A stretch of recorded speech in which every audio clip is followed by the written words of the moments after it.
provide do not provide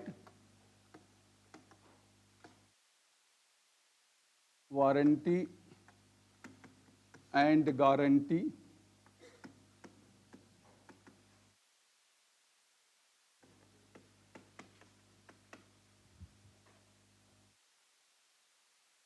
it gives possibilities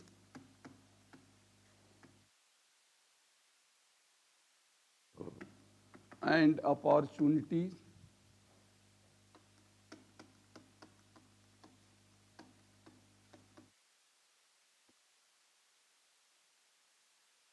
to use and progress.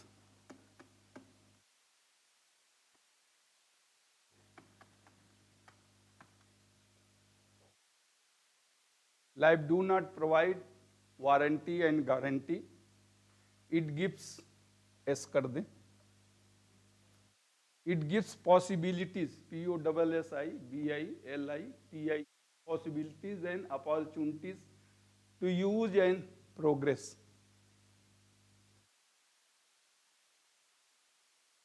Warranty यानी आश्वासन, guarantee यानी वचन, विश्वास। ये आपको जीवन, वचन और विश्वास या आश्वासन नहीं देता है, ये आपको संभावनाएं, पॉसिबिलिटी यानी संभावनाएं, और अपॉर्चुनिटी यानी अवसर, यह संभावनाएं और अवसर देता है, उसका उपयोग करें और आगे बढ़ें। यह संभावनाएं और अवसर देता है जिसका उपयोग करके हम आगे बढ़ सकते हैं, उसका उपयोग करके आगे बढ़ें।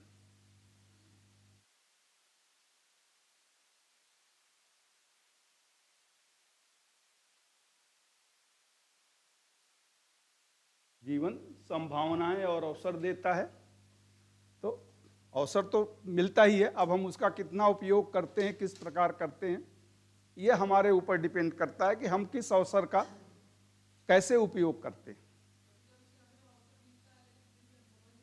समझ नहीं पाते, बिल्कुल सही बात है। हाँ, opportunity knocks the door but only once, कहते हैं ना कि एक अवसर एक ही बार आपका दरवाजा खड़खड़ाता है।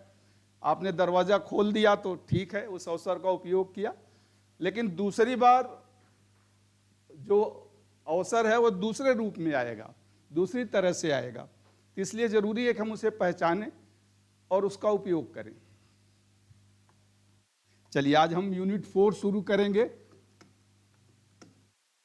यूनिट 2 मैंने खत्म किया था। यूनिट 3 है स्ट्रक्चर ऑफ द सिलेबस, तो उसमें कोई इतना खास नहीं है। स्ट्रक्चर का 2 तरीका होता है, तो कैसे स्ट्रक्चर किया जाता है, क्या एडवांटेज है, क्या डिसएडवांटेज है, और एक उसमें मेन है आईडी मॉडल। तो वो हम इसके बाद यानी 4 और 5 के बाद 3 और 6 देखेंगे एक साथ। और यूनिट 6 में केवल वो जितने भी इंस्ट्रक्शनल मटेरियल हैं उनका फॉर्मेट है, तो वो साथ उसमें कोई इतना एक्सप्लेन करने की ज़रूरत नहीं है, समझ जाएंगे आप। उसमें कोई खास आता भी नहीं है, इतना इम्पॉर्टेंट नहीं, बट ये बहुत इंपॉर्टेंट यूनिट है। लेसन प्लान और डिमॉन्स्ट्रेशन प्लान कैसे आप पढ़ाएंगे, कैसे डिमॉन्स्ट्रेट करेंगे, तो पहले हम इसको ख़त्म कर लें, 4 और 5, फिर जब टाइम मिलेगा तब उसको देखेंगे। तो यूनिट 4 में हम शुरू करेंगे प्लानिंग फॉर क्या क्या इसमें हम डिस्कस करेंगे। प्लानिंग फॉर इंस्ट्रक्शन,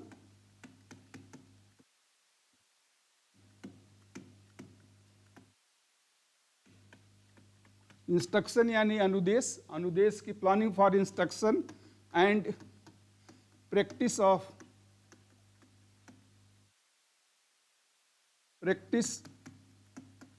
स्किल, दक्षता का अभियान, या दूसरे हम कहते हैं requirement of instructor to teach the skill. इसे आप कह सकते हैं requirement of instructor to teach the skill.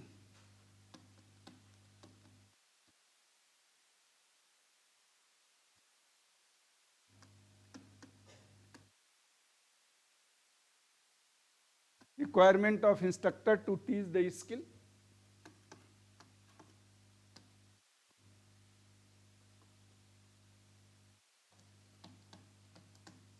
skill and its element,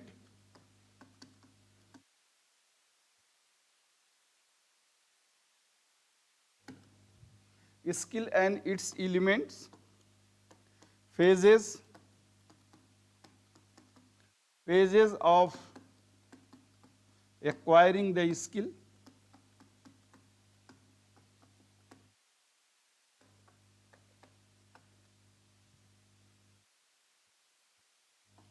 steps in learning the skill,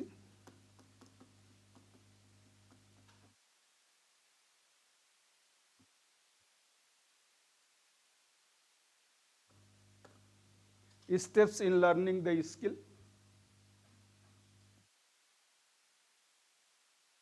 आप लिख लें फिर आगे देखते हैं.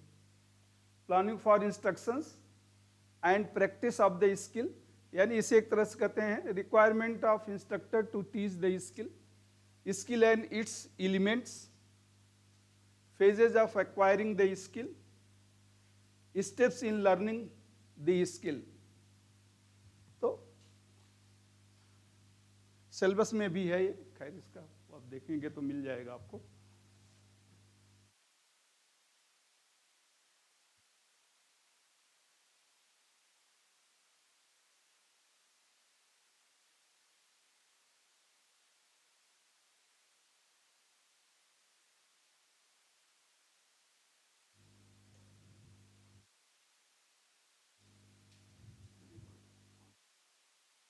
हिंदी अगर आप इसका लिखना चाहें तो प्लानिंग फॉर इंस्ट्रक्शन यानी अनुदेश की योजना और दक्षता का अभ्यास.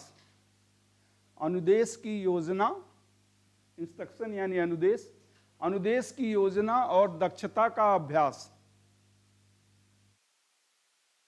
अनुदेश की योजना और दक्षता का अभ्यास.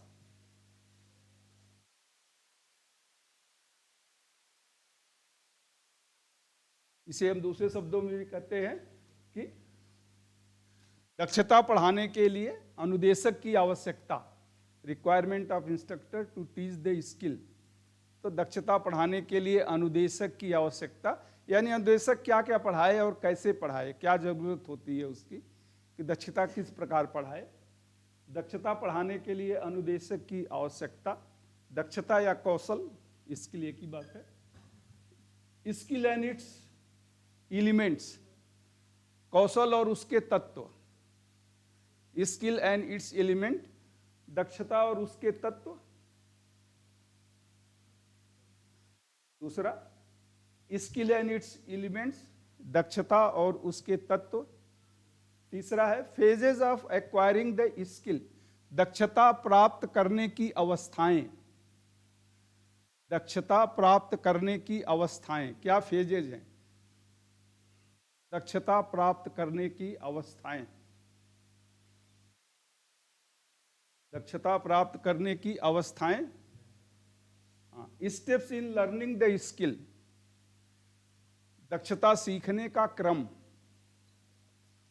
दक्षता सीखने का क्रम. दक्षता सीखने का क्रम.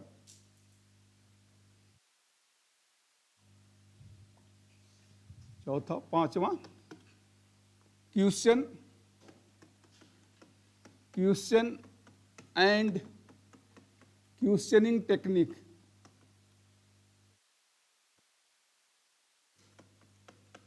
Question and questioning technique.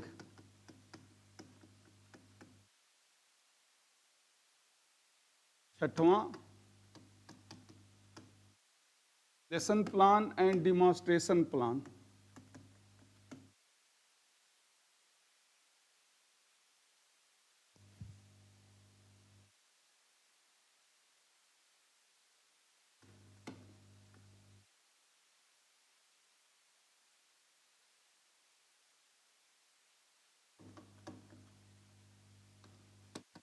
Delivery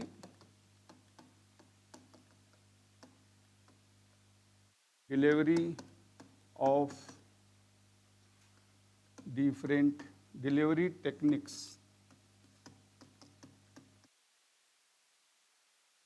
Delivery technique of different method, यानी 4 स्टेप ऑफ टीचिंग।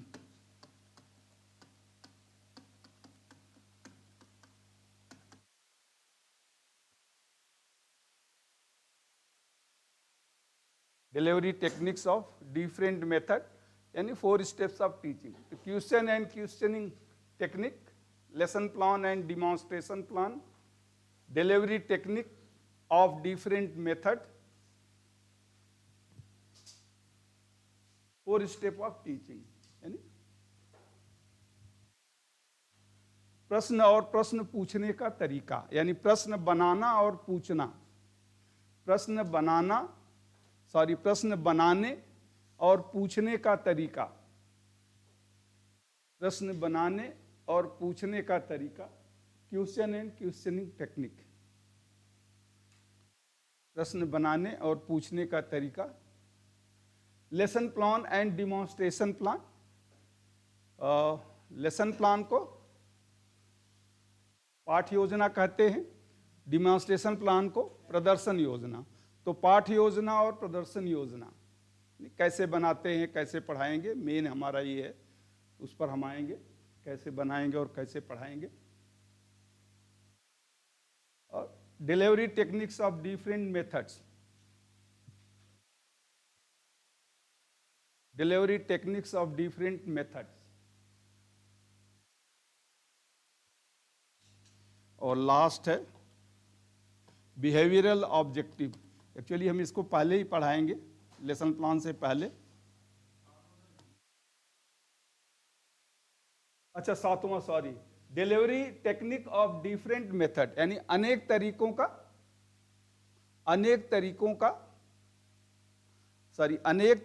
के उपयोग का तरीका, अनेक तरीकों के उपयोग का तरीका,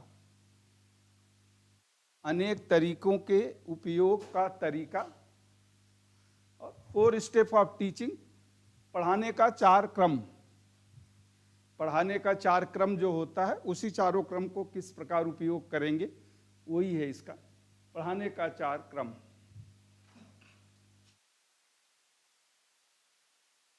बिहेवियर है ये, BEHA, behavioural objective, behavioural objective, व्यवहारवादी उद्देश्य, BEHA, H है ये, बिहेवियरल ऑब्जेक्टिव। इसे ब्लूम्स टेक्सानोमी भी कहते हैं, BLOOM, Bloom taxonomy.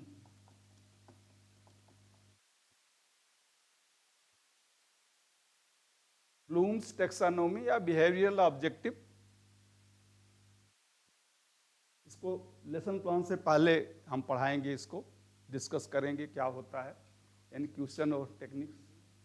Bloom, BLOOM, Bloom taxonomy, Bloom नाम है जिसने इसको, तो इसे कहते हैं व्यवहारवादी उद्देश्य, यानी जो व्यवहार के साथ जुड़ा हो, व्यवहारवादी उद्देश्य, बिहेवियरल ऑब्जेक्टिव, व्यवहारवादी उद्देश्य, व्यवहारवादी उद्देश्य, यानी ब्लूम्स टेक्सानोमी, व्यवहारवादी उद्देश्य, ब्लूम्स टेक्सानोमी।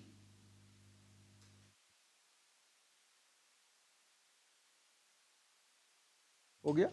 टेक्सानोमी का मतलब होता है वर्गीकरण, वर्गीकरण जो करते हैं, क्लासिफिकेशन, अलग अलग भागों में बांटते हैं, तो ब्लूम्स का वर्गीकरण या नामकरण भी कह सकते हैं इसको।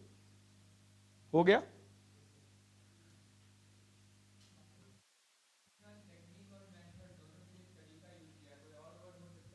किसके लिए?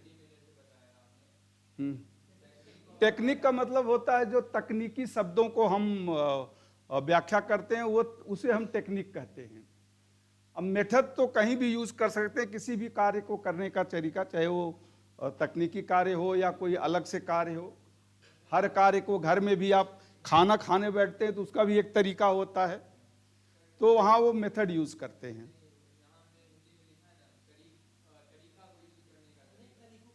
तरीका है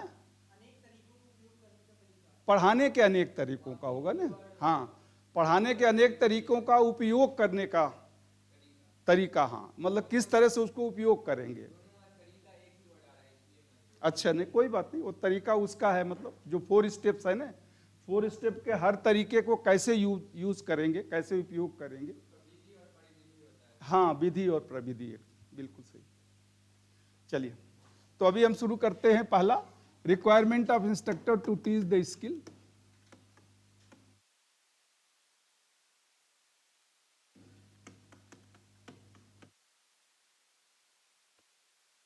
Requirement of instructor to teach the skill.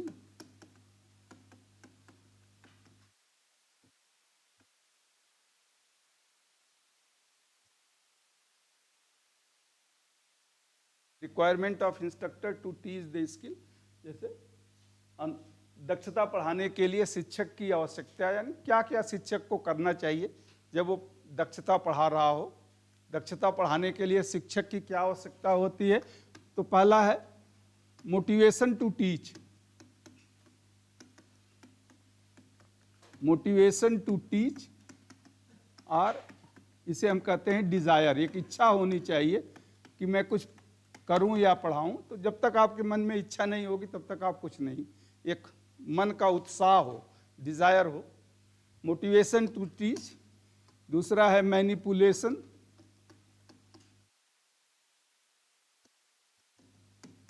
Manipulation proficiency. Manipulation proficiency of trade. तीसरा, प्रेजेंटेशन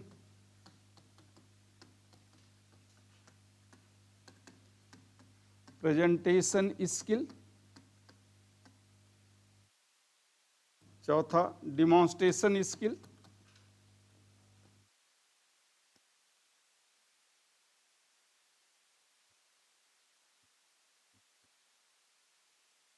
पांचवा, acquisition, ACQUISI, acquisition and execution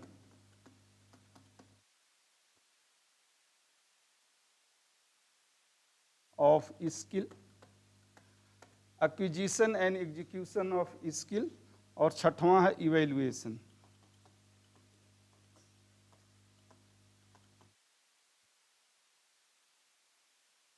ये 6 है requirement of instructor to teach the skill में।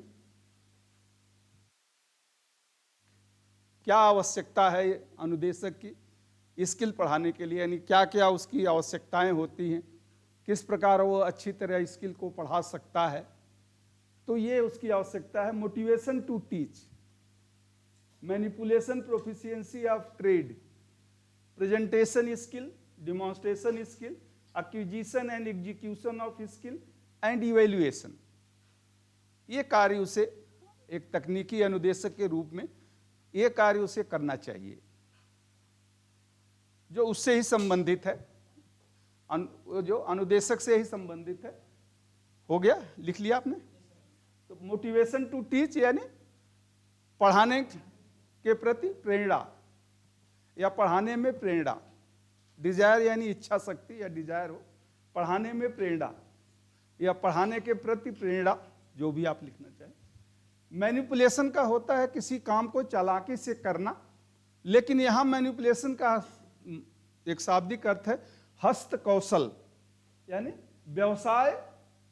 व्यवसाय के हस्त कौशल में प्रवीणता। व्यवसाय के हस्त कौशल यानी हाथ से जो काम तकनीक किया जाए, व्यवसाय के हस्त कौशल में प्रवीणता। व्यवसाय के हस्त कौशल में प्रवीणता।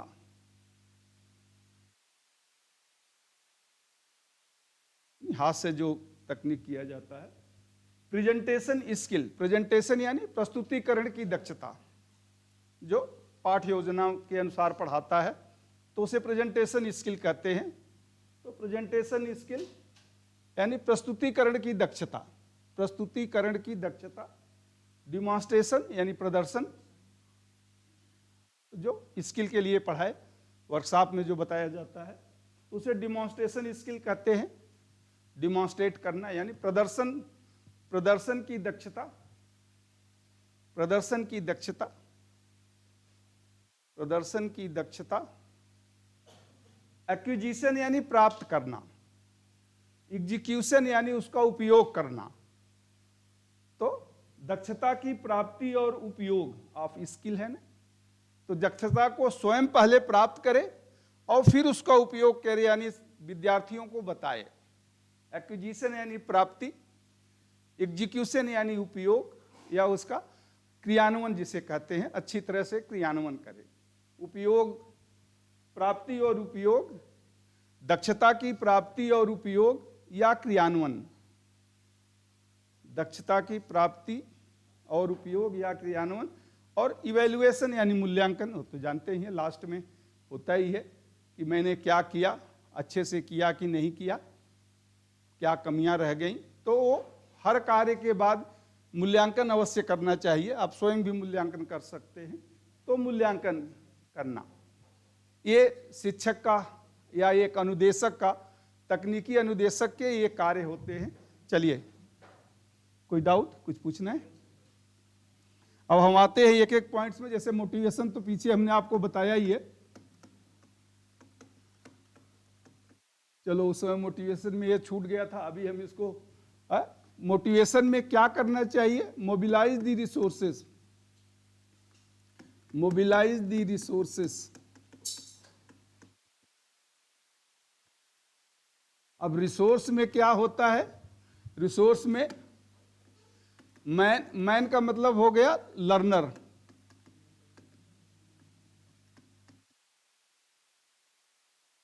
मटीरियल,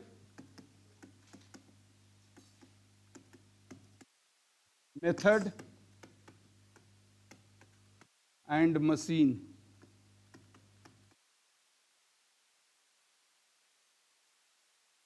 मोबिलाइज यानी व्यवस्थित करना। क्या? रिसोर्सेज, संसाधनों को व्यवस्थित करे, यानी कहां से क्या मिलेगा, तो सभी संसाधनों को एक दिशा देना या व्यवस्थित करना। मोबिलाइज शब्द वो एक्चुअली आर्मी से आया है। जो आर्मी को कहीं युद्ध के लिए जाना होता तो उसे सब संसाधन इकट्ठा करना, सब कुछ लेके चलते हैं, मोबिलाइज करते हैं, उसे कहते हैं मोबिलाइज करना। तो इसीलिए शिक्षक को भी पढ़ाने से पहले अपने संसाधनों को व्यवस्थित करना। अब उसके संसाधन में ये 4 चीजें आते हैं: man, material, method and machine. उसके क्या संसाधन है पढ़ाने के लिए? जरूरी है मैन, मटीरियल, मेथड और मशीन। तो मैन का मतलब लर्नर, विद्यार्थी, उसके लिए जो आवश्यक रॉ मटेरियल और वस्तुएं चाहिए, जो भी सामान चाहिए, उसका पढ़ाने का अपना तरीका, method of teaching and machine. आजकल मॉडर्न मशीनें भी होती हैं, टेक्निक्स। तो जो भी मशीन, छोटी या बड़ी, जो भी मशीनें पढ़ाने के लिए चाहिए, इन सबको यूटिलाइज या एक जगह करे। तो फर्स्ट जरूरी है कि mobilise the resources, obtain the objective. दूसरा पॉइंट इसी में, उद्देश्य क्या है ये निर्धारित करे। उद्देश्य को प्राप्त करना यानी उद्देश्य को सुनिश्चित करना, उद्देश्य को सुनिश्चित करना। ऑब्टेन द ऑब्जेक्टिव, कि मुझे आज क्या पढ़ाना, चाहे वो आधा घंटे हो, 1 घंटे हो, 15 मिनट हो, पढ़ाने से पहले ही सुनिश्चित करना कि मैं आज क्या पढ़ाऊंगा, इस पढ़ाने के बाद विद्यार्थी क्या सीख जाएगा या करने में सक्षम होगा। तो ये होता है उद्देश्य। तो उद्देश्य को अवश्य निर्धारित करें। ऑब्टेन, ट्रिम दी ट्रांजिएंट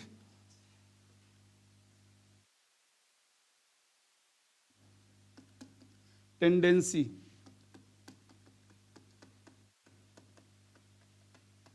ट्रांजिएंट का मतलब होता है चपलता या चंचलता, जिसे आप कह दें। जो प्रवृत्ति की चंचलता है उसको दूर करना। ट्रांजिएंट की स्पेलिंग गलत हो गई है, TRANSIENT,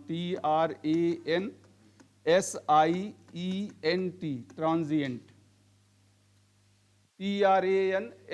TRANSIENT, ट्रांजिएंट। वो ट्रांजिएंट वेव फॉर्म जानते हैं ना, जो सडन बहुत ऊपर जाए और फिर सडन खत्म हो जाए, तो एक एकाएक जिसे कहते हैं। तो हमारे मन का, व्यक्ति का मन भी ऐसे होता है, कभी कुछ सोचता है कभी कुछ सोचता है। तो इसीलिए ट्रिम यानी दूर करना, समाप्त करना। ट्रांजिएंट टेंडेंसी यानी प्रवृत्ति, यानी चपल प्रवृत्ति को दूर करना या चंचल प्रवृत्ति को दूर करना। ये व्यवहार से संबंधित है। जो भी टीचर है उसे बहुत काम एंड क्वाइट रहते हुए शांति पूर्वक पढ़ाना चाहिए, जल्दी जल्दी नहीं करना चाहिए। तो ट्रिम द ट्रांजिएंट यानी मन की चपल प्रवृत्ति को दूर करना, मन की चपल प्रवृत्ति को दूर करना। innate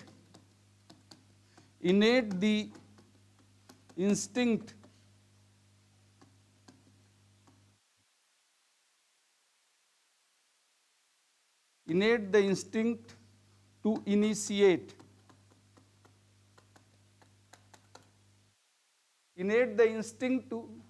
innate यानी स्वाभाविक, इंस्टिंक्ट यानी प्रवृत्ति, स्वाभाविक प्रवृत्ति का उपयोग करके कार्य शुरू करना, स्वाभाविक प्रवृत्ति का उपयोग करके कार्य शुरू करना। सब कुछ तैयारी कर लिया लेकिन आप पढ़ाओगे ही नहीं तो विद्यार्थी को कैसे मिलेगा? तो स्वाभाविक प्रवृत्ति का उपयोग करके कार्य शुरू करना, सब में होता है। स्वाभाविक प्रवृत्ति का उपयोग करके कार्य शुरू करना। Value for vim and vision. Vim का मतलब होता है आंतरिक जोश, जो मन का जोश है। Value for vim and vision, vision मतलब दूरदृष्टि, विजन का मतलब दूरदृष्टि। Value for vim, WIM, vim and vision, vim WIM, vim and vision, VISION, यानी दूरदृष्टि और आंतरिक जोश के महत्व को समझना। दूरदृष्टि और आंतरिक जोश के महत्व को समझना, दूरदृष्टि और आंतरिक जोश के महत्व को समझना।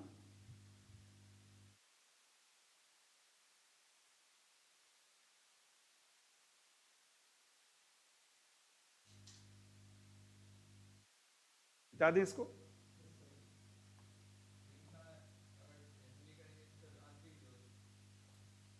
जोश है, उत्साह है, आंतरिक जो मन से आता है उसे विम और वीगर जनरली यूज करते हैं। विम, वीगर का मतलब शक्ति होता है, विम का मतलब जोश। तो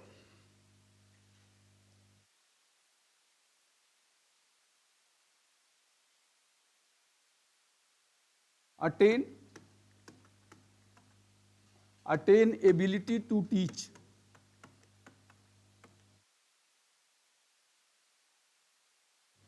attain ability to teach, attain यानी प्राप्त करना, योग्यता किस लिए? टू टीच यानी शिक्षण कार्य के लिए आवश्यक योग्यता प्राप्त करना, शिक्षण कार्य के लिए आवश्यक योग्यता प्राप्त करना। जैसे CITS आप क्यों कर रहे हैं? जिससे आप पढ़ाने में सक्षम हो सके। तो शिक्षण कार्य के लिए आवश्यक योग्यता प्राप्त करना। आगे आप लिख लें toil tirelessly,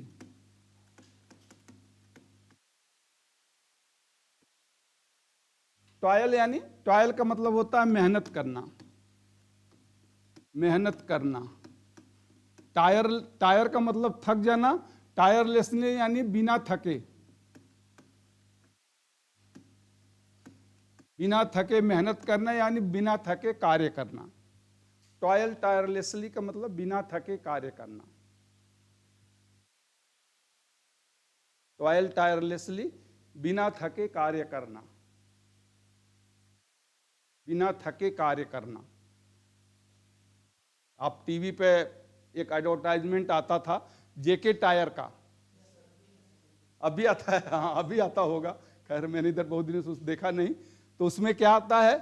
tyre that never tyre,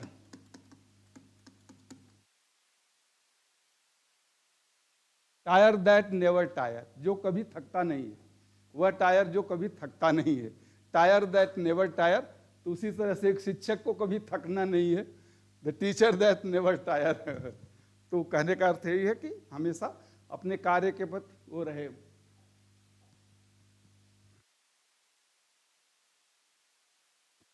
inculcate, inculcate the interest,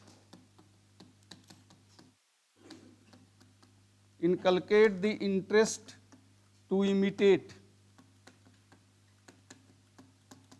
inculcate यानी जगाना या उत्पन्न करना, दोनों हो सकता है।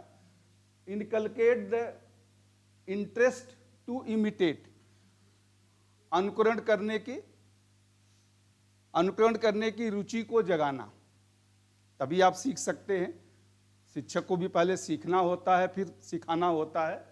तो inculcate the interest to imitate, inculcate the interest to imitate यानी अनुकरण करने की रुचि को जगाना, अनुकरण करने की रुचि को जगाना, यानी जहां से जो मिले सीखने की कोशिश करें, अनुकरण करने की रुचि को जगाना।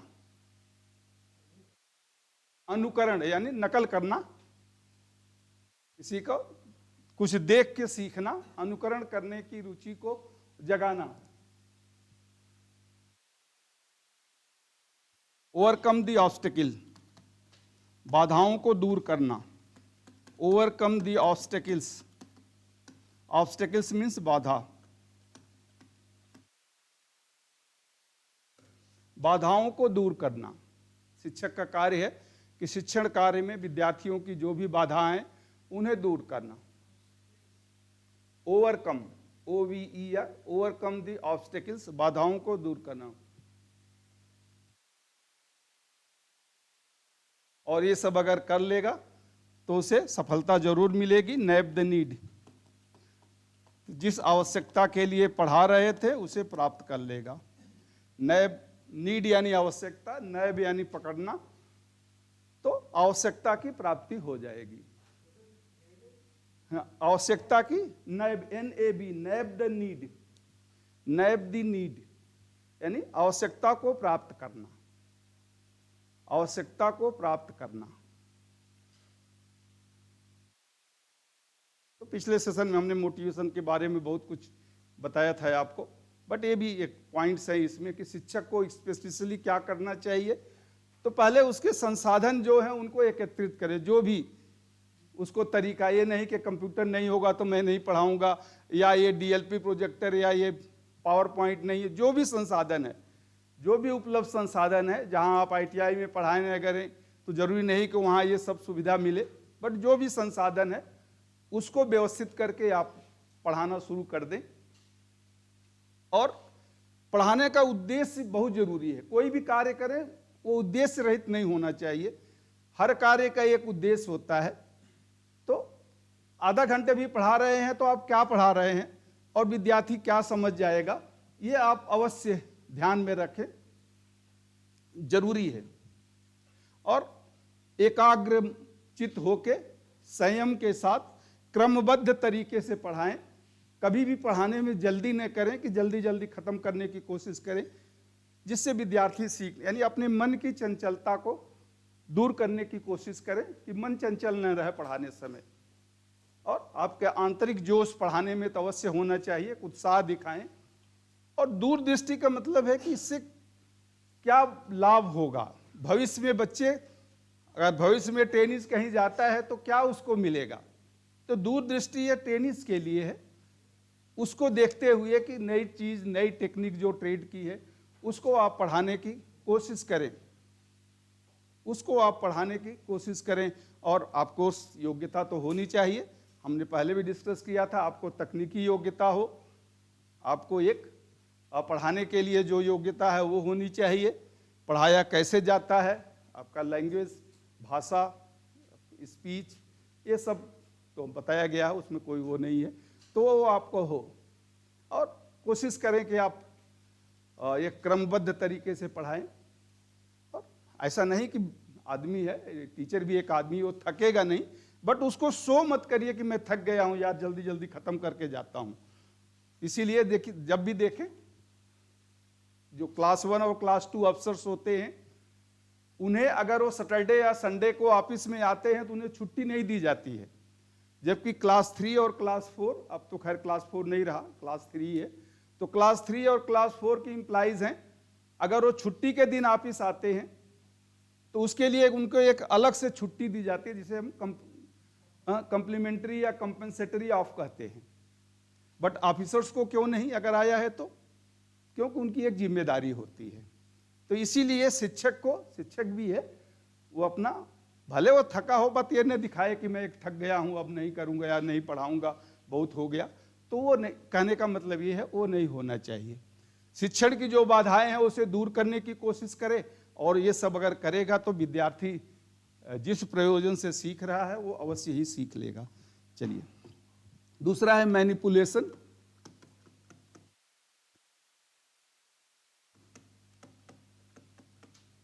हस्त कौशल तो उसमें होना ही चाहिए। तो first and foremost thing, teacher must be master of his profession.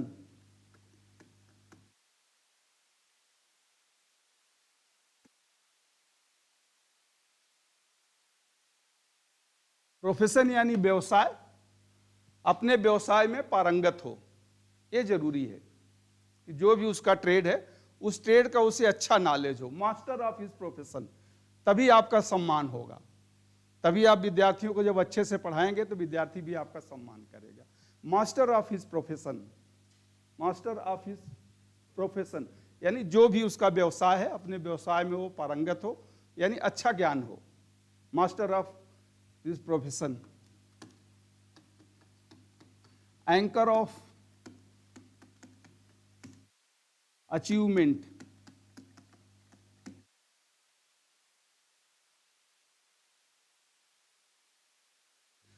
तो एंकर यानी उद्घोषक, बोल, जैसे आप टीवी में देखते हैं एक एंकर होता है, उसे उद्घोषक कहते हैं। एक स्रोत है। अचीवमेंट यानी प्राप्ति, प्राप्ति का स्रोत हो, यानी विद्यार्थी उससे कुछ सीख सके, प्राप्ति का स्रोत हो। एंकर ऑफ अचीवमेंट यानी प्राप्ति का स्रोत हो, उससे कुछ प्राप्त किया जा सके, प्राप्ति का स्रोत हो।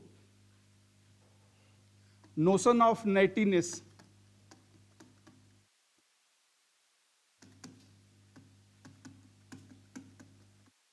नोशन ऑफ नेटीनेस, नोशन यानी संकेत या सिंबल का आप कह सकते हैं, नेटीनेस यानी प्रवीणता या दक्षता।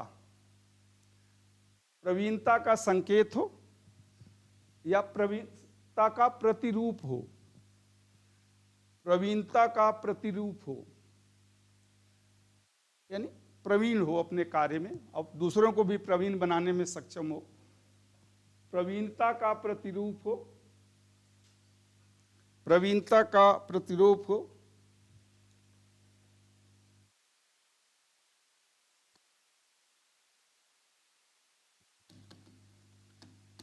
Interested, interest to, interest to cater concept, interest to cater concept,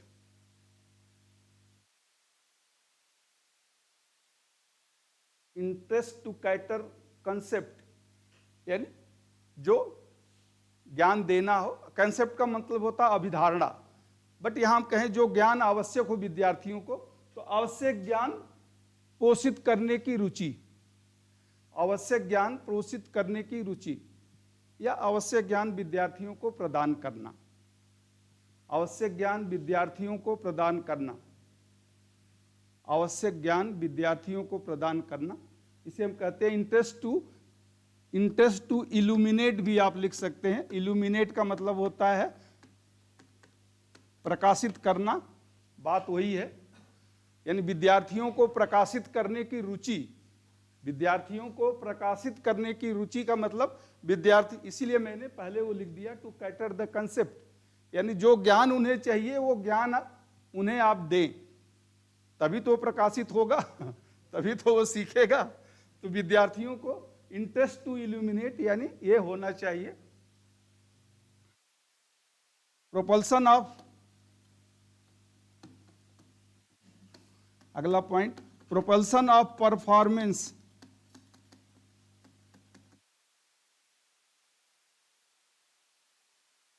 propulsion यानी गति देने वाला, जैसे प्रोपेलर होता है गति को बढ़ाता है, तो propulsion PROPULSI, propulsion of performance, कार्यकुशलता को गति प्रदान करे, कार्यकुशलता को गति प्रदान करे, प्रोपल्सन ऑफ परफॉर्मेंस है, कार्यकुशलता को गति प्रदान करे, कार्यकुशलता को गति प्रदान करे। uplifting the understanding, uplifting the understanding,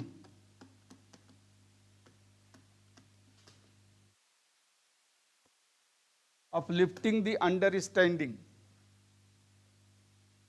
uplift यानी उठाना, अंडरस्टैंडिंग समझ, समझ को उठाए यानी विद्यार्थियों की समझ को बढ़ाए, विद्यार्थियों की समझ को बढ़ाए यानी अच्छी तरह एक्सप्लेन करे, अच्छी तरह डिमॉन्स्ट्रेट करे तो विद्यार्थी अच्छी तरह समझेगा। अपलिफ्टिंग द अंडरस्टैंडिंग यानी विद्यार्थियों की समझ को बढ़ाए, विद्यार्थियों की समझ को बढ़ाए।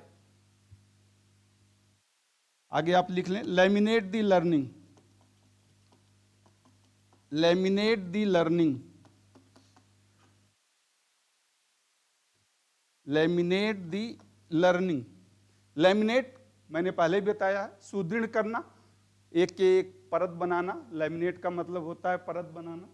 LAMINATE, laminate the, THE, laminate the learning यानी सीखने की परत बनाना, अर्थात सीखने को सुदृढ़ करना, सीखने को सुदृढ़ करना, बार बार रिपीट करे, डाउट्स को दूर करे, किसी विद्यार्थी को कुछ समझ में नहीं आया तो फिर से बताए, तो इस तरह से सीखने को सुदृढ़ करना, सीखने को सुदृढ़ करना।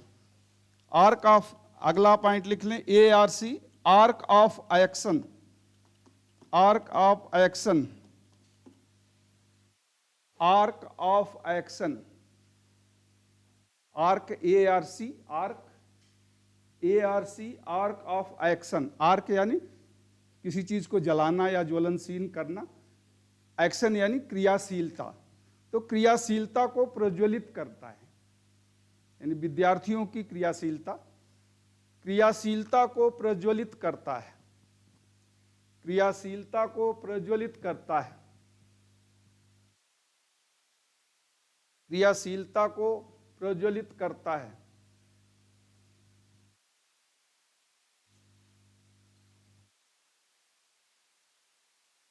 मिटा दे, track of transferring the skill, आगे आप लिख लें,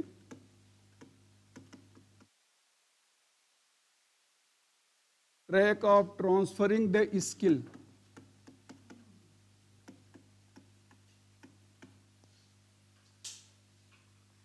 ट्रैक ऑफ ट्रांसफर यानी स्थानांतरित करना, ट्रैक यानी पथ,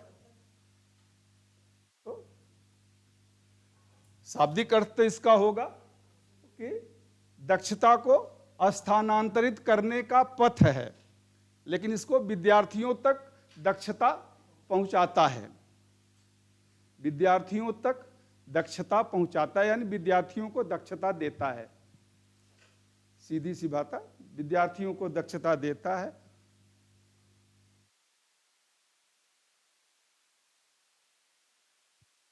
विद्यार्थियों को दक्षता देता है। Interpreter, interpreter of technical words, technical words,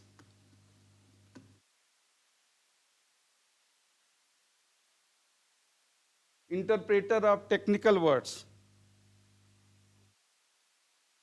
interpreter INTREPRE, interpreter यानी व्याख्या करने वाला, टेक्निकल यानी तकनीकी शब्दों की व्याख्या करता है, तकनीकी शब्दों की व्याख्या करता है, interpreter of technical word, interpreter of technical word, तकनीकी शब्दों की व्याख्या करता है। ओबे दी सेफ्टी रूल, ओबे दी सेफ्टी रूल,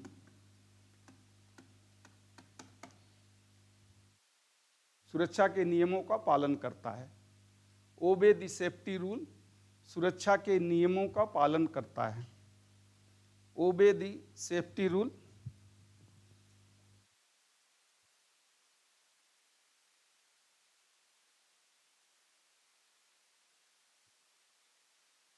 ओबे दी सेफ्टी रूल, सुरक्षा के नियमों का पालन करता है। यानी विद्यार्थियों को भी कहेगा कि जब आप काम करो तो सुरक्षा के नियम का पालन करो। और लास्ट है नरेट दी नॉवेल्टी,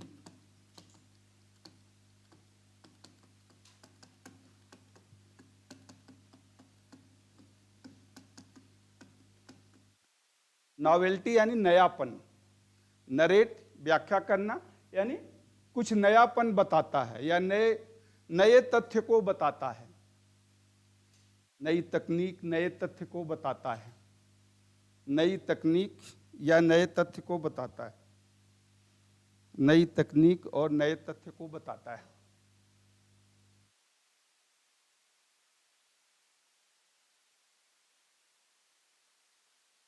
हाँ जी, हाँ, कोई डाउट? तो ये है मैनिपुलेशन, यानी अपने ट्रेड से संबंधित जो उसका ज्ञान है विद्यार्थियों को किस प्रकार देगा, तो ये शिक्षक के अंदर होना चाहिए। चलिए आगे है प्रेजेंटेशन एंड डिमॉन्स्ट्रेशन स्किल। तो वो लेसन प्लान डिमॉन्स्ट्रेशन प्लान में जब हम आएंगे तो डिटेल्स में इस पर डिस्कस होगा। फिर भी प्रेजेंटेशन यानी प्रस्तुतिकरण में क्या क्या होता है, यानी प्रस्तुतिकरण में लेसन प्लान यानी जो पाठ योजना बनाते हैं, तो पाठ योजना बनाने के लिए उसको पाठ योजना के लिए जो इसेंशियल अनुदेश हैं उनको पहले से बता ले कि पाठ योजना में क्या क्या लिखना है और कैसे कैसे लिखना है, वो पहले से उसको कर ले प्रेजेंटेशन स्किल में। और प्रेजेंटेशन के लिए क्या क्या जरूरी आवश्यक वस्तुएं हैं उसको इकट्ठा कर ले, किस क्रम में पढ़ाना है, पहले क्या पढ़ाएगा उसके बाद क्या पढ़ाएगा, इसको वो देख ले। और फिर वो अपना बॉडी लैंग्वेज और facial expression, gesture, posture, voice, ये सब तो होता ही है प्रेजेंटेशन में, जरूरी है to make the presentation effective. तो कैसे और क्या होता है वो प्रेजेंटेशन में हम बताएंगे। इसी तरह से डिमॉन्स्ट्रेशन, जो कोई भी तकनीकी कार्य जो विद्यार्थी करता है, विद्यार्थी को करने से पहले शिक्षक को उसे डिमॉन्स्ट्रेट करना होता है, प्रदर्शन करके दिखाना होता है कि इस कार्य को करने का क्रम क्या है, प्रत्येक क्रम की सावधानियां क्या हैं, कैसे आप करोगे, किस में कहां पर किस पॉइंट पर क्या तरीका करने का है, वो सब पहले वो डिमॉन्स्ट्रेट करके खुद बताता है। और फिर विद्यार्थी जैसा उसने डिमॉन्स्ट्रेट किया था उसी के अनुसार करने की कोशिश करेगा। गलतियां होगी तो वो सुधार करेगा गलतियों में, कि जहां भी गलती है उसको सुधारेगा। तो ये डिमॉन्स्ट्रेशन का तरीका होता है, ये उसको किस तरह से डिमॉन्स्ट्रेट करेंगे, ये डिमॉन्स्ट्रेशन का तरीका होता है। चलिए तो तीसरा चौथा वो दोनों हम आगे बताएंगे ही। अब एग्जीक्यूशन में आप लिख लें, एग्जीक्यूशन, हाँ, एग्जीक्यूशन यानी सॉरी एक्विजिशन, पहले प्राप्त करेगा और फिर उसको वो करेगा एक्विजिशन। तो एक्विजिशन में एबिलिटी टू अडॉप्ट,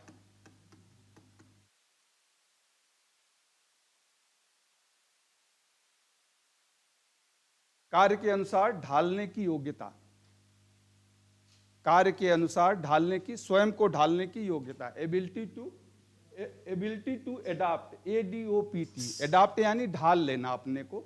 तो कार्य के अनुसार ढालने की योग्यता शिक्षक में होना चाहिए।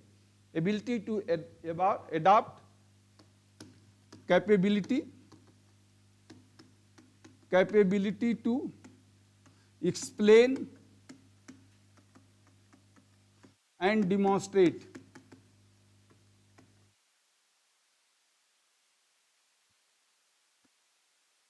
Capability to explain and demonstrate. Capability to explain and demonstrate.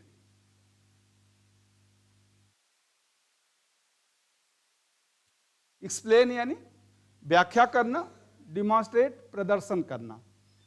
तो व्याख्या और प्रदर्शन करने की क्षमता, व्याख्या और प्रदर्शन करने की क्षमता, capability to explain and demonstrate, व्याख्या और प्रदर्शन करने की क्षमता।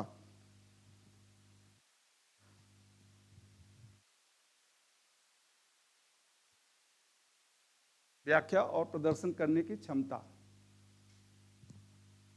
Quality means quality to provide, quality to provide essential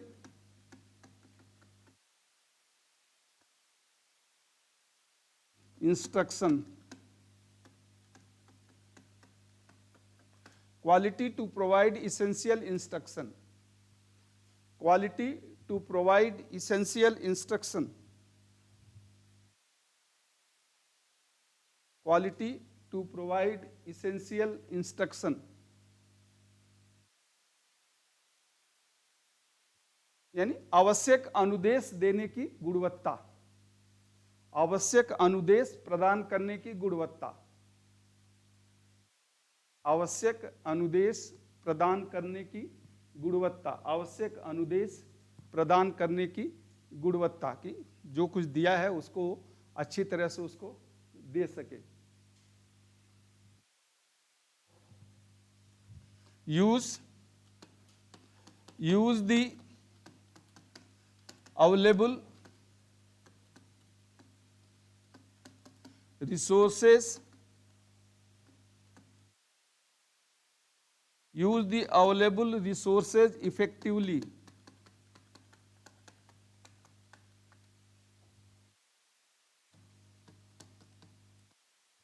अब ये एग्जीक्यूशन का पार्ट है। Use the available resources effectively, यानी use the available resources effectively, EAFECTIVE, effectively, यानी उपलब्ध संसाधनों का प्रभावी तरीके से उपयोग, उपलब्ध संसाधनों का प्रभावी तरीके से उपयोग, प्रभावी, उपलब्ध संसाधनों का प्रभावी तरीके से उपयोग, उपलब्ध संसाधनों का प्रभावी तरीके से उपयोग। मिटा दें इसको। arouse the interest and attention of the trainees, arouse the attention and interest, arouse the attention and interest of trainees, arouse the attention and interest of the trainees। arouse यानी जगाना, पहले भी मैंने बताया था आपको, arouse, AROUSE, arouse the attention and interest, attention यानी ध्यान, interest यानी रुचि, विद्यार्थियों के ध्यान और रुचि को जगाना, विद्यार्थियों के ध्यान और रुचि को जगाना, विद्यार्थियों के ध्यान और रुचि को जगाना, विद्यार्थियों के ध्यान और रुचि को जगाना। आगे आप लिख लें, clarify the doubts, clarify the doubts if exist,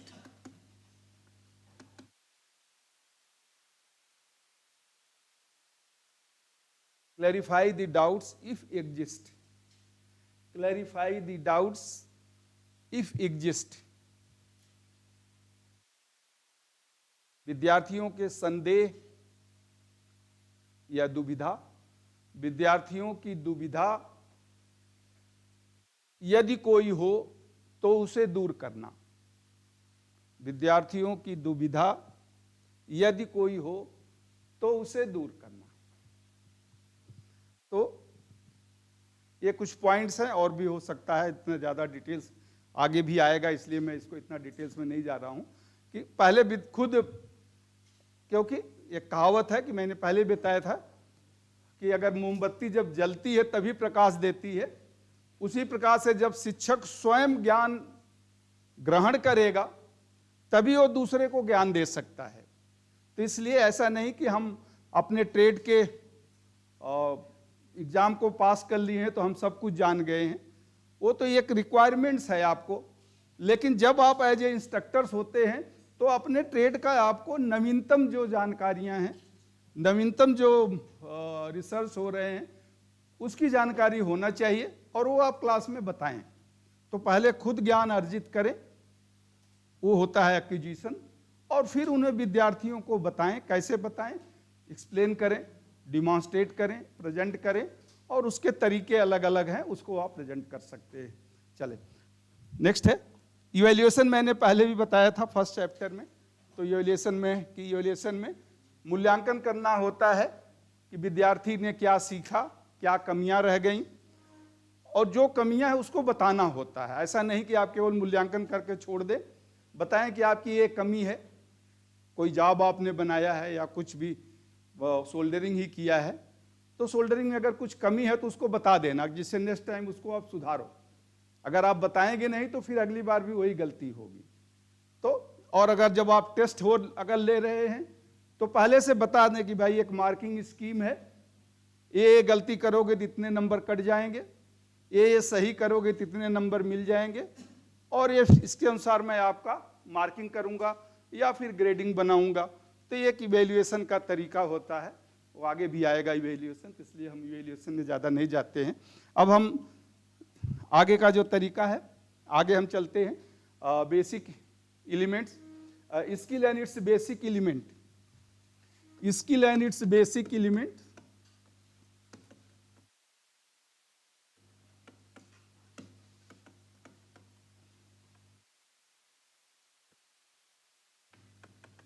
तो बेसिक एलिमेंट स्किल के 3 हैं। स्किल की परिभाषा मैंने आपको पिछले चैप्टर में लेसन 2 में भी बताया था, व्हाट इज द स्किल। तो टाइम एक्यूरेसी,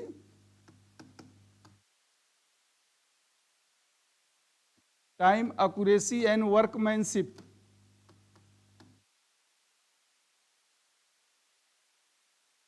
इसको हम कहते हैं बेसिक स्किल।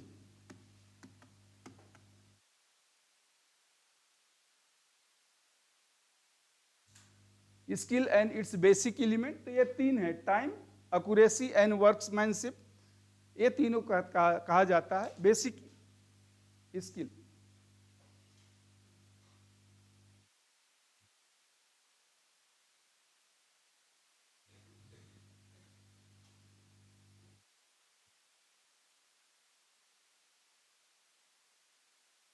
बेसिक स्किल यानी टाइम, समय, इसे हम कहते हैं समय। एक्यूरेसी का मतलब होता है सटीकता, यानी सही तरह से कोई कार्य करना जैसा आवश्यक है, और कार्य वर्कमैनशिप यानी कार्य कुशलता। ये 3 आपके बेसिक स्किल हैं या एलिमेंट्स ऑफ द स्किल हैं। इस 3 के साथ, मैंने शायद बताया था या नहीं, चलिए, इन 3 के साथ economy,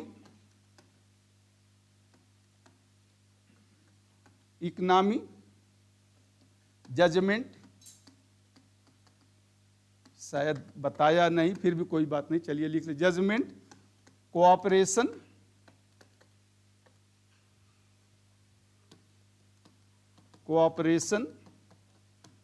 coordination,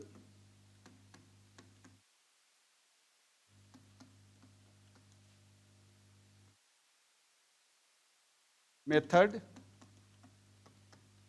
aptitude,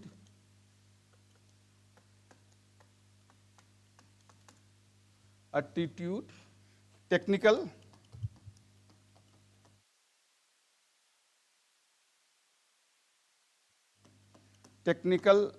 tenacity, technical tenacity, या इसे हम टेक्निक भी कहते हैं।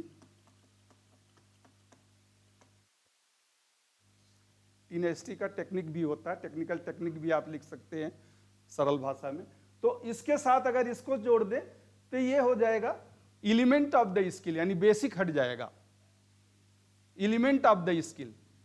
इकोनॉमी में फिर से इकोनॉमी लिख लीजिए, economy, ECONO, economy, judgement, JUDGEMENT, cooperation, COOPE, यहां से यहां पूरा होगा सेंटेंस, कोऑपरेशन, कोऑर्डिनेशन, मेथड के बाद कामा कर दें, मेथड अलग है, एप्टीट्यूड, एंड लास्ट है टेक्निकल टेनेसिटी या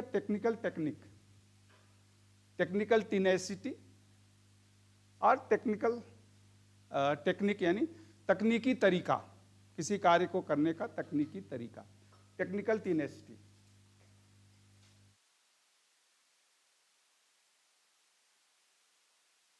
हो गया? अच्छा,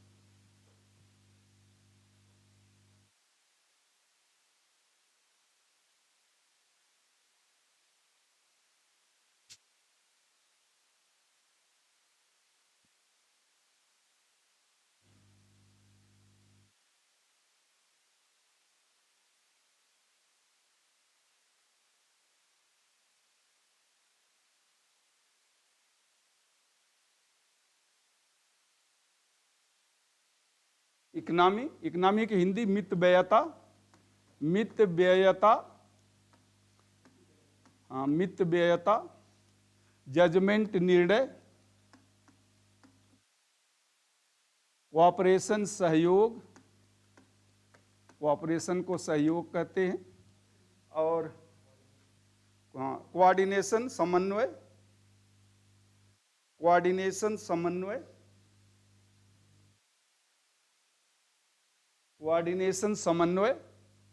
मेथड तरीका, एप्टीट्यूड जानते ही हैं दृष्टिकोण, और तकनीकी तरीका, मेथड तरीका, और टेक्निकल टेनेसिटी या तकनीकी कार्य करने का तरीका, टेक्निकल टेनेसिटी। तो ये जो है 1 2 3 4 5 6 7, यानी 7 और ये 3 10, यानी 10 ये हो, इसे हम कहेंगे एलिमेंट ऑफ द स्किल, और ये 3 जो है ये बेसिक एलिमेंट ऑफ स्किल कहे जाते हैं, time, accuracy and workmanship, basic element of the skill. Skill की परिभाषा मैंने पीछे आपको लिखाया था, स्किल के टाइप भी लिखाया था कि कितने तरह के मतलब जनरली होते हैं, मैनुअल स्किल, टेक्निकल स्किल, अलग अलग। तो स्किल की कुछ परिभाषा याद है? पीछे कुछ देखे हैं? नहीं। तो किसी कार्य को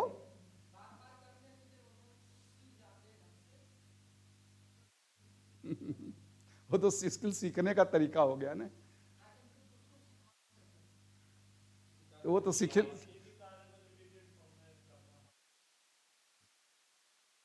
ये तो कार्य कुशलता हो गया ना, उससे आप कार्य कुशलता प्राप्त करते हैं।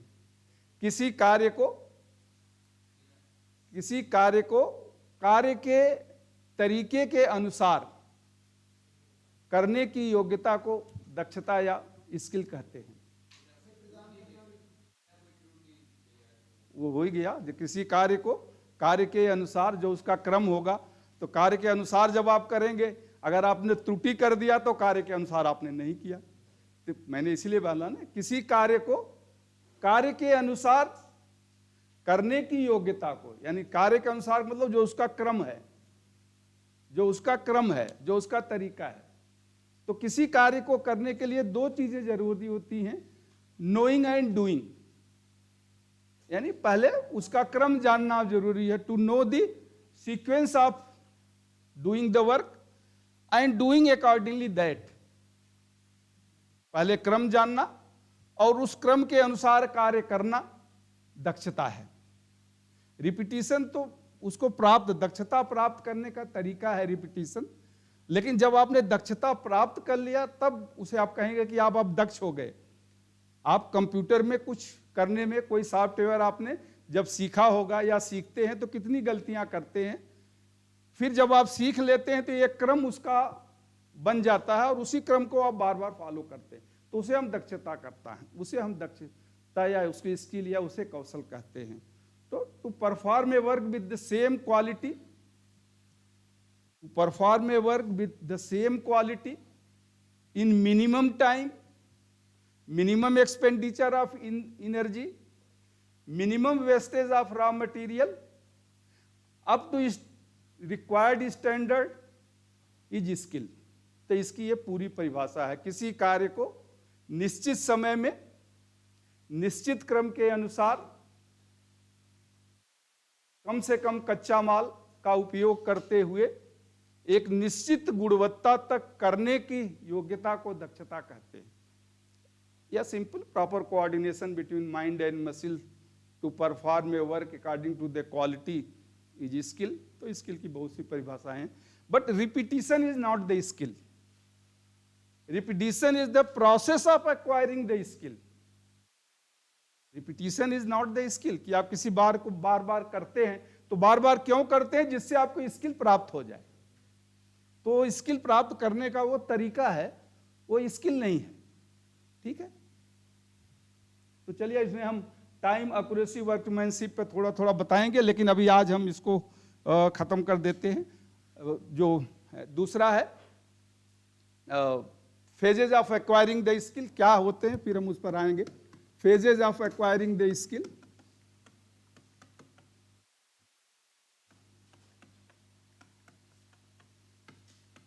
Phases of acquiring the skill। अवस्थाएं क्या हैं? तो पहला है कॉग्निटिव फेज,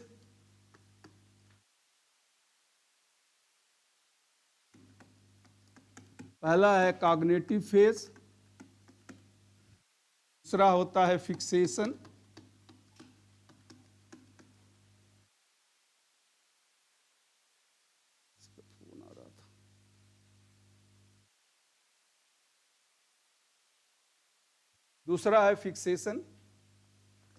फिक्सेशन फेज, और तीसरा होता है ऑटोनोमस।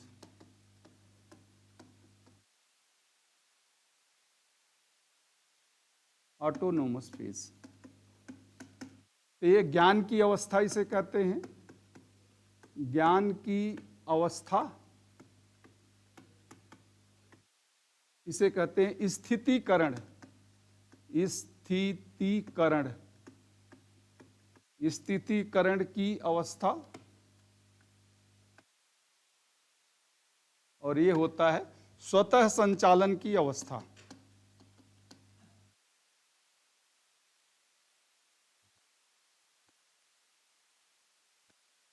स्वतः संचालन की अवस्था, ये तीन अवस्थाएं होती हैं।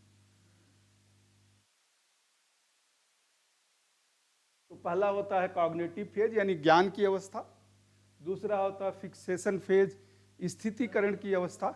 हाँ जी, कोई डाउट? स्थितीकरण की अवस्था, और तीसरा है ऑटोनोमस फेज स्वतः संचालन की अवस्था। तो किसी कार्य करने के पहले कार्य के सापेक्ष ज्ञान जो है, उसका नॉलेज जो है वो जानना जरूरी होता है, नहीं तो आप कार्य को सीख नहीं पाएंगे। जैसे सिंपल भाषा हम कहें, मोटरसाइकिल आप सीखना चाहते हैं तो कोई आपको बताएगा कि ये क्लच है, ये गियर है, ये ब्रेक है, और से चेंज किया जाता है गियर, आप दबा दोगे, अगला ब्रेक, पिछला ब्रेक, क्या सावधानी है, कैसे आप स्टार्ट करोगे, कैसे आप स्पीड बढ़ाओगे, पहले वो सब बताता है आपको। तो वो ज्ञान की अवस्था होती है। आपको कोई डाउट होता तो आप पूछते हैं ऐसा कैसे करते हैं, या उसे रिपीट करते हैं कि ठीक है मैं भी देख लेता हूँ ये क्लच कैसे लगता है या ये स्टार्ट कैसे होगा। अब आप दूसरी अवस्था में जैसा आपको बताया गया वैसा आप करने की कोशिश करेंगे। फिक्सेशन की अवस्था वो होती है कि आप गलतियां करेंगे, सुधार करेंगे और आगे बढ़ने की, या धीरे धीरे आप चलेंगे, पहले कैंपस में चलाए, फिर बाहर गए, फिर इधर गए, फिर धीरे धीरे आप क्लच गियर चेंज करते हैं, यानी ध्यान आपका उधर रहता है।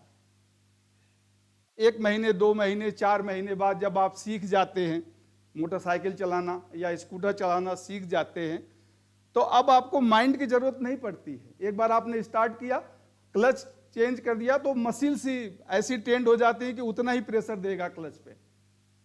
जब आप गियर चेंज करते हैं तो कितना प्रेशर देना है, माइंड की आवश्यकता नहीं होती हो, ऑटोमेटिक हो जाता है, उतना ही आपका हाथ होगा। या क्लच मोटरसाइकिल में जब आप पैरों से क्लच चेंज करते हैं तो पहले देखिए प्रेशर आपने ज़्यादा दे दिया तो पता चला 1 की जगह सीधा 3 या 4 पे चला गया। लेकिन जब आप 2-4 महीने कर लेते हैं तो अब आप उतने ही प्रेशर गियर होगा, या तीसरा गियर होगा, या चौथा गियर होगा। तो वही आप कार चलाना सीखें तो वहाँ भी यही होता है। तो वो अवस्था स्थितिकरण की स्वचालन की अवस्था होती है जब आप सीख जाते हैं। तो पहला ज्ञान की अवस्था होती है किसी भी, यहाँ भी आप किसी मशीन का पहले बताया जाता है कि कैसे कार्य करती है। फिर आप करते हैं तो कुछ गलतियाँ करते हैं, सुधार करते हैं गलतियाँ, बट आप कर लेते हैं, बट वो क्वालिटी स्टैंडर्ड एक्यूरेसी नहीं आती है। धीरे धीरे धीरे जब आप प्रैक्टिस करते रहते हैं, अब आपके अंदर कॉन्फिडेंस आ गया, yes I can do it independently. जब आपके अंदर एक कॉन्फिडेंस आ जाता है कि मैं इसे स्वतंत्र रूप से अकेला बिना किसी गलती के और उस गुणवत्ता तक कर सकता हूं जितना आवश्यक है, तो वो स्वचालन की अवस्था होती है। ठीक है, तो वो तीसरी अवस्था होती है। चले, अगला है आपका steps in learning the skill. Steps in learning the skill.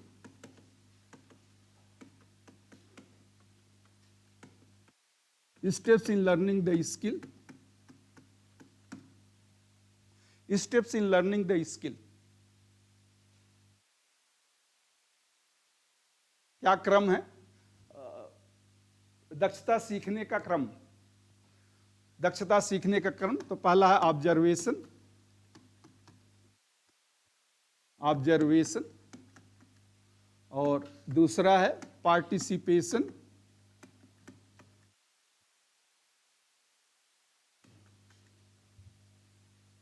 तीसरा है इमिटेशन, और चौथा है रिपीटिशन।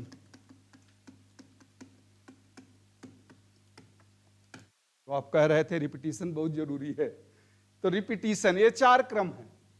ऑब्जर्वेशन यानी अवलोकन, जैसा शिक्षक आपको डिमॉन्स्ट्रेट करके दिखाते हैं तो आप देखते हैं।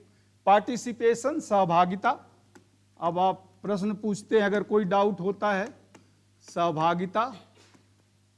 इमिटेशन, अनुकरण यानी नकल करते हैं, आप खुद करते हैं। अब हाँ जी, किसका? इमिटेशन, हाँ सही तो है, IMITATION। क्यों है? अच्छा, रिपीटिशन, REPITION,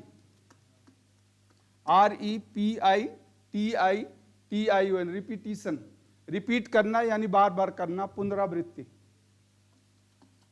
पुनरावृत्ति, पुनरावृत्ति, रिपीट करना, रिपीटिशन। नहीं नहीं, देख के सीखना नहीं, नकल मैं बताता हूँ आपको, पहले लिख लीजिए, बताता हूँ आपको।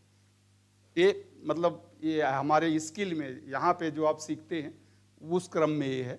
वैसे नकल करके भी आप सीख सकते हैं, जैसा मैंने आपको मोटिवेशन में बताया था ना कि कोई बच्चा जो है टाई बांधना नहीं जानता है, दूसरे को बांधते हुए देखता है तो नकल करके सीखता है, तो वो भी। और 6 तरीके भी मैंने बताया था, उसमें भी इमिटेशन है कि आपको by understanding, by imitating, by observing. तो क्या नहीं, देखिए नकल करके सीखने का तरीका तो पॉजिटिव में आएगा, लेकिन जब आप एग्जाम में नकल करते हैं तो वो निगेटिव में आएगा वो निगेटिव में आएगा। लेकिन जब आप खुद सीखते हैं यहाँ तो बट नेचुरल।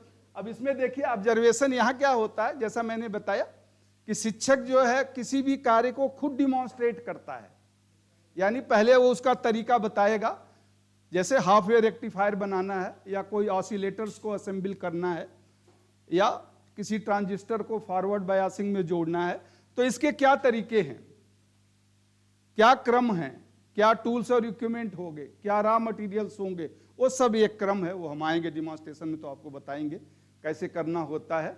तो वो आपको सब पहले एक्सप्लेन करेगा कि इसका क्रम क्या है, हर क्रम की सावधानियां क्या हैं, कैसे आप करोगे। तो जब एक्सप्लेन करने के बाद फिर वो डिमॉन्स्ट्रेट करेगा कि अब मैं जो क्रम बताया हूं, जो सावधानियां बताया हूं, उनका उपयोग करके अब मैं ये हाफ वेव रेक्टिफायर या ऑसिलेटर्स या जो भी है अब बना रहा हूं, आप देखो। तो जब आप यहां जब टीचर एक्सप्लेन करता है या टीचर डिमॉन्स्ट्रेट करता है तो आप केवल सुनते हैं और देखते हैं। जब वो एक्सप्लेन कर रहा है तो आप सुनेंगे कि क्या क्रम है, और जब वो उसी क्रम का उपयोग करके कार्य करते हैं तो आप देखते हैं। ये पहला स्टेप होता है ऑब्जर्वेशन। दूसरा पार्टिसिपेशन। अब आपको अगर डाउट हुआ तो आप प्रश्न पूछेंगे। पार्टिसिपेट का मतलब हुआ आप उस प्रक्रिया में सहभागिता करना, कि आप प्रश्न पूछोगे कि मुझे तीसरा स्टेप समझ में नहीं आया, या आपने कैसे सोल्डरिंग किया थोड़ा एक बार फिर से बता दो। तो फिर टीचर यानी कोई भी एक्सप्लेनेशन आपके समझ में नहीं आया या डिमॉन्स्ट्रेशन का कोई पार्ट आपके समझ में नहीं आया तो उसको वो फिर से करेगा।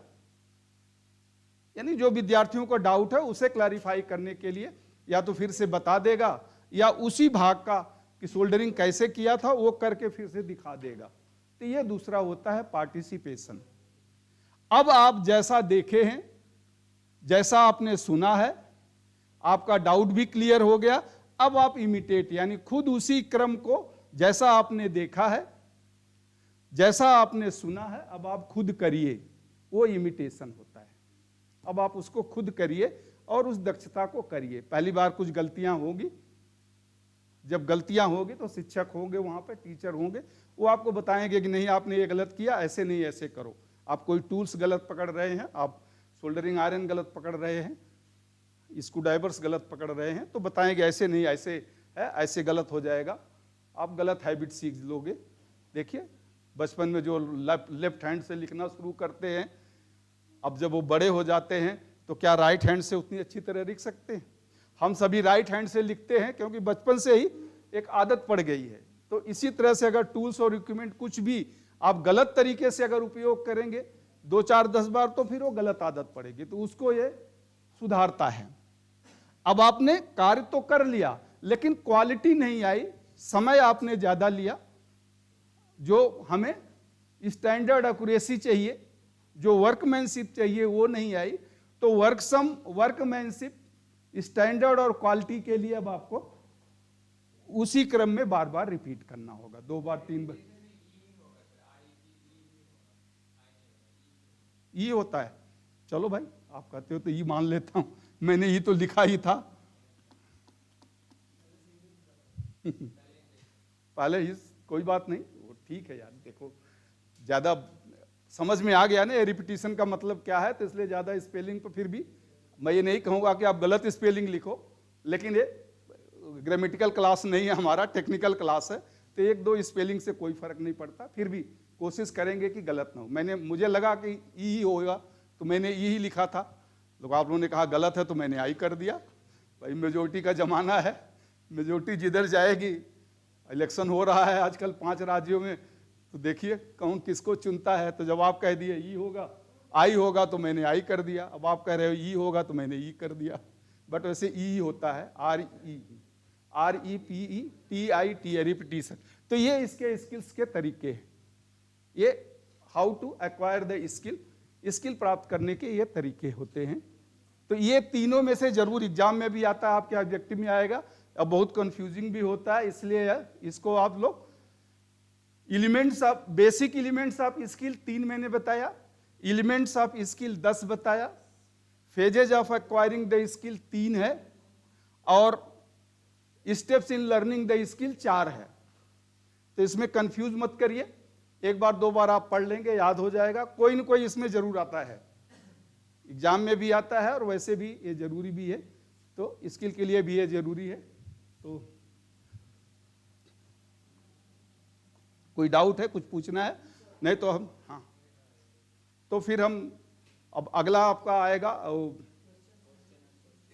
क्वेश्चन एंड क्वेश्चन से पहले, क्योंकि वो है पार्ट हम डिस्कस करेंगे बिहेवियरल ऑब्जेक्टिव। जैसा मैंने आपको कहा था, बिहेवियरल ऑब्जेक्टिव और ब्लूम्स जो है ब्लूम्स टेक्सानोमी, वो हम डेवलप करेंगे, वो हम डिस्कस करेंगे। फिर उसके लेसन प्लान डिमॉन्स्ट्रेशन प्लान पर आएंगे, और लेसन प्लान डिमॉन्स्ट्रेशन प्लान में ही क्वेश्चन और क्वेश्चनिंग टेक्निक की जरूरत होती है, तो उस समय उसको हम डिस्कस करेंगे। आज थोड़ा मैं जल्दी जाऊंगा, कोई इंतजार कर रहा है तो सॉरी, आज थोड़ा सा जल्दी। इसको बंद कर दीजिए। इसको आज कम भी लोग हैं, तो कल से फिर इसको हम